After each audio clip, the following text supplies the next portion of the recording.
Hey guys, the weather is going to be really mild today, so we're going to take the opportunity to get the Spyder out, get her warmed up, do a little bit of preventative maintenance on it, and talk about some other maintenance procedures we're going to do during the winter time. Also, we'll take the opportunity to talk about some gear. I'm looking forward to picking up a new container for my gear system, and just to address what I take and to address some of the comments we've had on the channel. After the Wolf Creek Pass ice storm incident during the Asphalt Odyssey, we got a few comments about recommended gear we should take, recommended things we should have done differently, and some people who are rather critical saying it really wasn't that big of a deal. And at the end of today's video, I want to talk about a situation a few years back when Miriam and I hiked through the Grand Canyon, and if it wasn't for our gear, well, things could have turned out a whole lot differently rather than a nice, colorful story. It's one of those rare early winter, late fall days where it's really mild. It's in the 70s today here in Virginia Beach. We've already seen temperatures down in the 30s. Some frosts when we get a few days like this as the winter goes by. They're really nice days. So it's a good day to get the Spyder out. Actually, I called Miriam. She's at work. She's going to meet me for lunch at a new little restaurant that opened around the corner. So we're going to head over there. You know, just sort of get the Spyder out, get the oil circulating, get the oil temperature up. And who among us doesn't need to have our oil heated up and circulated occasionally? You may notice the Spyder trailer, the Freedom trailer. It normally stays parked in the driveway, except when I'm going to move the Spyder itself, and then we bring it out and set it over here. I originally had thought that when I obtained the trailer, that I'd be able to stand it up inside the garage. There was a stand kit available, and I was going to do that and just stand it up in the corner. Well, it was going to go right where I have my new cabinet, but I realized that the 2019 Spyder trailer design will not integrate properly into the trailer stand. So can't do it. So it's got to live outside until I can figure out a plan B. So it's got a nice finish on it, so I didn't want the weather to get to it, so I went ahead and purchased the cover. Additional minor expense, but at least she's covered up. So we're going to go ahead and saddle up and go have some lunch with Miriam and talk about some other maintenance items.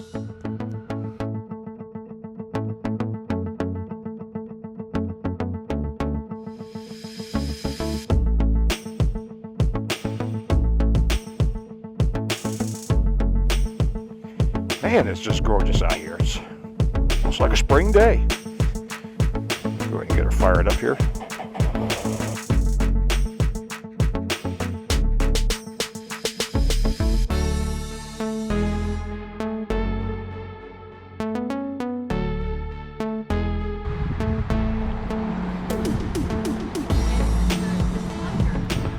Yeah, I was wondering why you weren't parking with me. I was looking for a black Ford.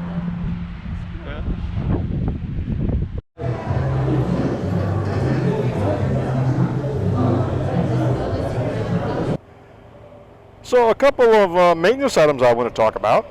I went ahead and pumped up the tires, as I may have mentioned, and while I was there, I looked at the wear on the tires and the condition.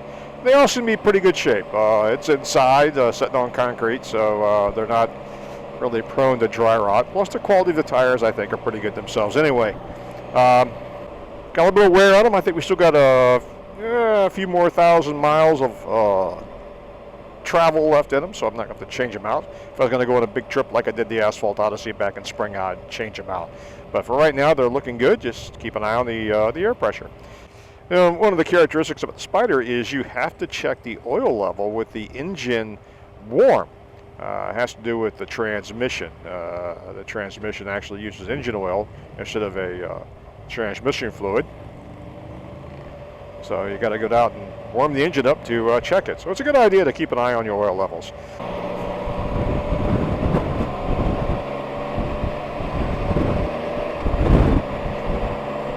So the tires are doing pretty good. The oil level's fine. I do need to change that out here this winter.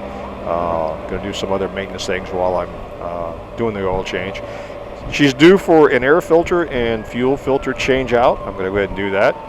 And go ahead and probably change the brake pads on all 3 tires. I've got the brake pads in stock. I checked them last spring before we went on the big trip out to Colorado, and they were fine, but I think she's probably due for some new brake pads. I mean, I've got them. If I'm going to take the time to disassemble everything to look at them, I can just go ahead and just change out the brake pads. So that's the plan with that. Also need to do a coolant system flush. The maintenance manual does not talk about flushing cooling system, but I know from personal experience that it should be done on a regular basis, even though it's not in the book. So I'm going to go ahead and do that this winter, get a head start on that sort of thing. The battery is doing good. I haven't put a meter to it lately, but she's firing up pretty good. But she's getting a little age on her, so I am going to finally break down and get a battery maintainer designed for power sport vehicles, like the Spyder. So I'm going to get that today. I hope if they have it in stock at my local Walmart. If not, I'll have to order from Amazon. And just sort of keep the battery charged through the cold weather. Our garage is not heated. It doesn't get down below freezing inside there, but it gets a little chilly. So get as much life as I can. Plus, when I get ready to start the Spyder, I want it to fire up.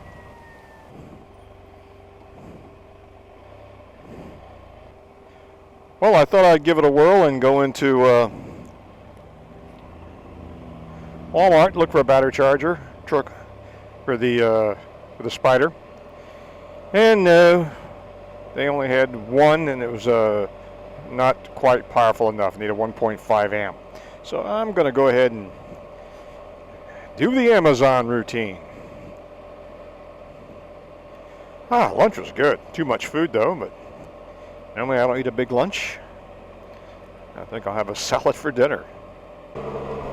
If you follow the channel, you know that I am a little bit of a gear freak. I like to do a lot of research and think through all my gear. It's a very personal item to me, personal items, so I like to think through them. And on the trip to Utah and back when flying in the airline, you know, when you're sitting in a coach seat for 4 hours, it's a little monotonous. So trying to find the stuff that I wanted in my pack and just to keep myself occupied, it was a little tiresome because the pack that I have isn't as organized as well as I'd like to be. It's just a couple of big pockets. In addition, the pack that I'm carrying now, it's structurally it's fine. It's a Mountain Hardware pack. I've had it for about 4 or 5 years.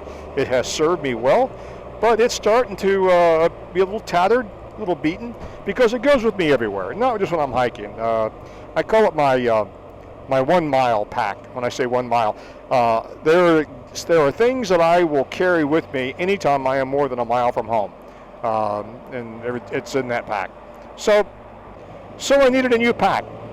After coming back from the trip, I started doing some research and realized that they call them everyday carry packs, which is what I do, and I didn't know it was a thing. I thought I was the only one that was bent like that, but apparently I'm in good company.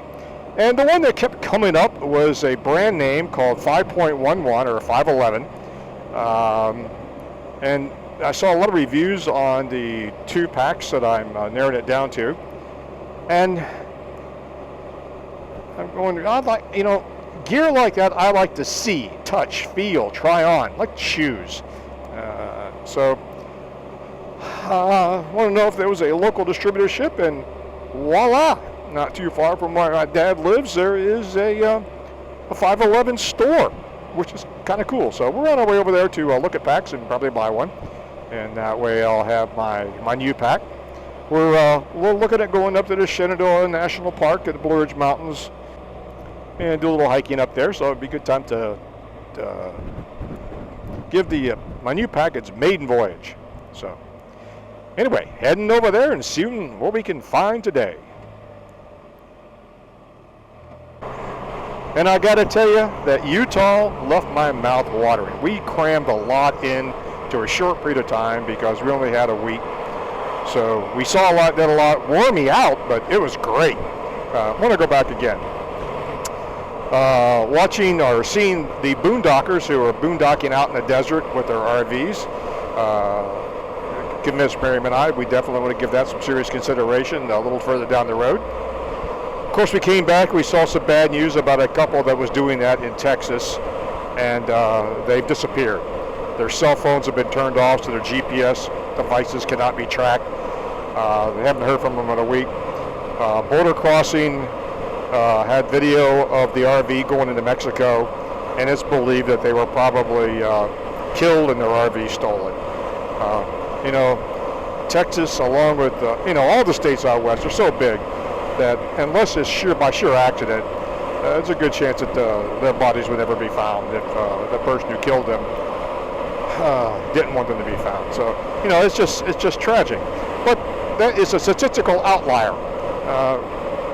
You know, it's not likely to happen. But still, that puts a damper on the thought of being out on your own in the desert.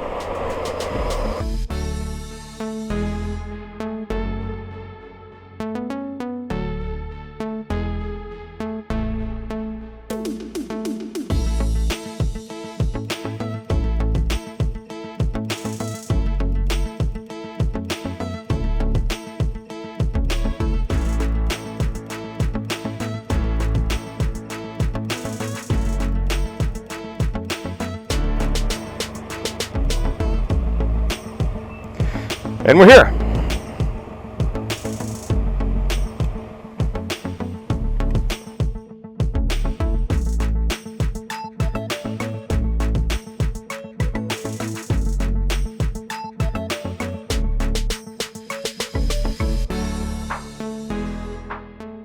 That was actually the last question that was on the final exam from a search and rescue training class I took back in the 80s. So it was a 4-day class, 2 days in the field and 2 days of classroom. The practical side of it was we had to carry our gear with us through the entire training exercise when we were in the field. And then for the last night, we had to overnight using just the gear we had in the wilderness, not in a campground, but pretty much in the sticks. And it was December, so it was a kind of cold night. But it made you understand how to use your gear, how to select your gear. And for somebody who's already a gear freak, well, that just added fuel to the fire. So my pack pretty much goes with me everywhere I go from that point on, whether it be in the car, in an airplane, pretty much anywhere. Now this container is new, and we'll talk about that in a minute, but the contents is pretty much the same stuff I've been carrying for quite a long time. It's evolved, got some updated gear in there, but the contents pretty much stay the same. Now, during the Asphalt Odyssey, the gear went with me. It was a different container then, but it was a small black bag. But it went with me everywhere. So we had some comments about some of the gear they recommended that I should take on such trips when I'm on the Spyder, which is right over here, by the way. Well, it was with me. So I'm going to talk about what I took and what I have in the pack and how my packing system actually works. Now, this particular pack is a brand 511. It is designed for first responders and military. And the reason that I like it, not just because I think the color is kind of cool, is that it has multiple compartments. Everything's compartmentalized, so I can actually organize my gear so I know exactly where to put my hands on what I need. And this is designed for whether it be a hotel room, whether it be in the woods, on the Spyder, in an airplane, pretty much anywhere. So that's the design criteria for my kit. So that's what we're going to talk about. Okay, let's talk about what's actually inside the pack. Now, I organize my gear for the smaller things that I use more frequently in the outer compartments, and the things that are bulkier and I need less likely get packed in the main compartment. So up here, and this is the reason I like this pack, because it's subdivided so well. Over here, I keep some lip balm, contact lens tray, and contact lens solution, because I wear contact lenses, and it's always nice to have that just in case I need to take my contact lenses out in a hurry. I keep extra lenses inside in the main compartment in my little overnight bag. Over here, cell phone charger and a USB adapter. I have an extra cell phone charger for my phone, so it's always with me, so I never have to worry about it. And I also carry a 12-volt cigarette lighter adapter, which is buried inside the pack.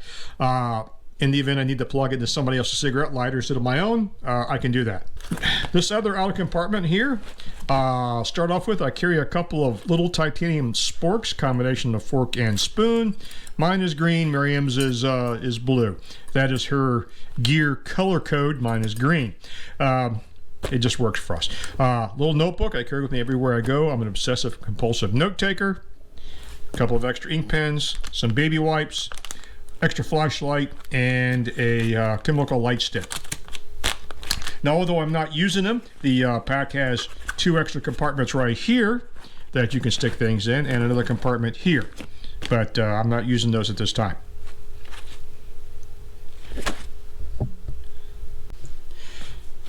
Here on the side compartment, I keep my GoPro charger. There's the 110.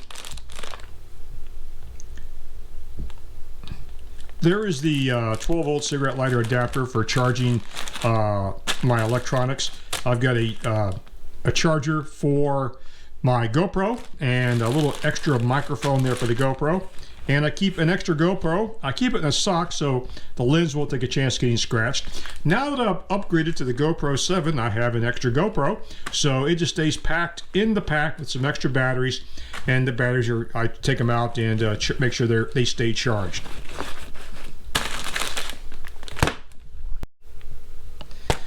Okay, we open the main compartment. The first thing you'll notice is my med kit. I carry a small first aid kit pretty much everywhere I go. And this has been, although it was a store-bought kit when I originally bought it, I've gone through this over and over again.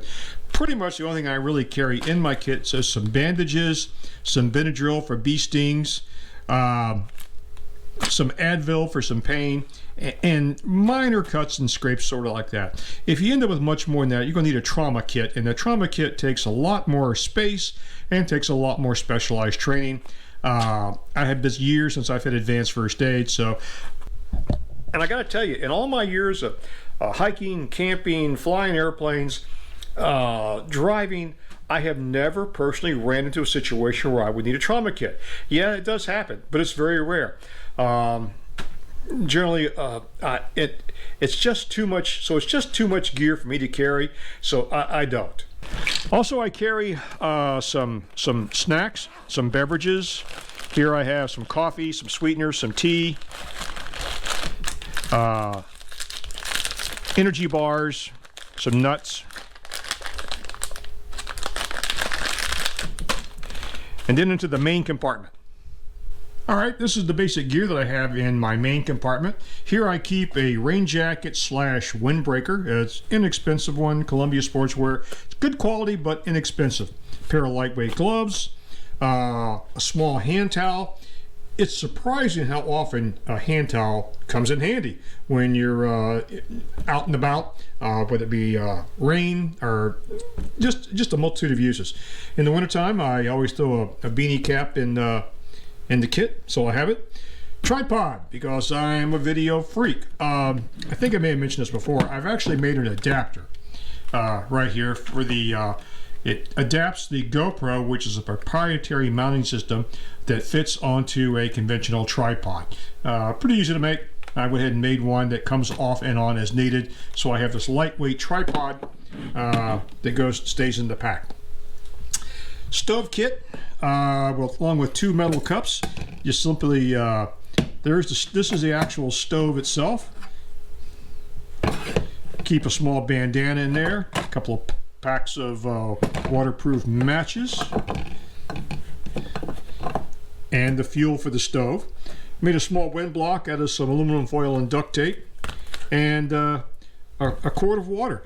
This is a holdover from, gosh, years and years ago when my primary kit was left over from my military service days. I used to carry a pack called an Alice pack, Vietnam era thing, big green bag with 3 humongous pockets on it, quite handy. And since it was free, courtesy of the United States Air Force, and leftover canteens that went with it. So I was going to toss them out, but I realized, you know, these are not likely to ever spring a leak or break, so it stays in my new green backpack. This is a small piece of Insulite insulation. It weighs almost nothing. I cut it out of an old foam sleeping mattress pad, and it's great for setting on when you're on the ground when the weather's chilly or damp or just uncomfortable because of the type of ground you're sitting on.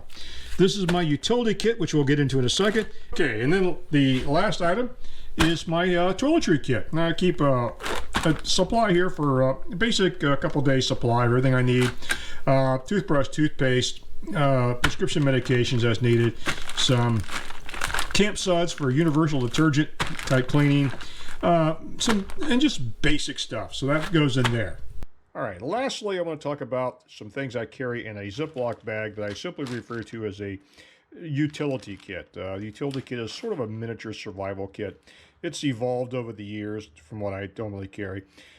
Got a space blanket. The reason I carry that is the leading cause of death in wilderness emergencies is hypothermia. So that goes with me, along with a fire starting kit, several packs of moisture-resistant matches, some matches in a waterproof case, and a magnesium fire starter. Also carry some toilet tissue. I'm here to tell you, you'll only be in a situation where you need this one time, and you will decide that you should have it in your pack. Yeah, try to use leaves in the wintertime. That doesn't work. A coil of paracord, very comes in handy, about 50 feet. Some general sunscreen. I carry a little tube of that. Wine cork, and a little can opener. Military style can opener. You never know when you're going to need to open a bottle of wine for emergency situations. And lastly, a compass. I always carry a compass with me. Could be the fact that as a pilot we train with a map and compass, and the fact the Air Force sent me to a nice expensive school to learn how to do land navigation. One thing about the compass, the batteries will never die. It'll never malfunction. As long as it's mechanically sound, it's going to do what it's designed to do, to orient itself towards the magnetic North Pole. It does not point at the magnetic North Pole. It's complicated to explain, but it aligns itself with the Earth's magnetic field. Now, one of the errors you have to be aware of is that things of considerable mass will alter the way a compass points. Now, if you'll notice right here, I've got it oriented towards north, but if I move it over to this large metal vise, it shifts because the metal vise is iron and it creates its own magnetic field, and so it's not as accurate. Anyway, it's a very reliable tool. Always carry one with me. And lastly is a little dump sack, just a nylon bag. In the event I'm going to go on a hike and some things I don't need to carry, if I don't need to carry my stove or I don't need to carry my jacket, I can take it out and just put it in the bag and leave it in the car or wherever, so I don't have to carry it with me. So that's pretty much what I carry in my day pack. Hey guys, we're going to go ahead and wrap up this segment of the video about the gear. Now, this is not intended to be a tutorial about search and rescue, survival, or how to stay alive. Just telling you about what I carry and the thought process that I go through when I select my gear and why I select it. Okay guys, I'm going to pay off the story about the Grand Canyon. A few years ago, Miriam and I had the opportunity to do a day hike into the Grand Canyon. It was an April day. The forecast was supposed to be in the 80s with sunshine. Now, the National Park website made a recommendation of minimum equipment they recommended you carry with you into the Grand Canyon. Now, this is even if you're doing day hiking. So Miriam and I had packs, which was more heavily loaded than these, and we did our day hike, had lunch, and hiked on, and were planning on hiking back out. Temperature's supposed to be in the 80s and sunshine. Well, a snowstorm hit us. Fortunately, we had fleece, Gore-Tex, boots, and trekking poles. We had no problem other than the fact we had a colorful story about a snowstorm in the Grand Canyon. But the problem was, passing us, going downhill, was a bunch of younger folks who were wearing t-shirts, shorts, and carrying a single bottle of water. And since it's a very narrow trail, I know they weren't coming back out ahead of us, so they were still down there in that snowstorm when temperatures were hovering around freezing. My guess is they ended up becoming some of those people that the National Park Service had to rescue that year. Thanks for watching, guys. Y'all take care. If you like this video, give it a thumbs up. If you don't like it, give it a thumbs down. And don't forget to subscribe. Feel free to leave a comment below.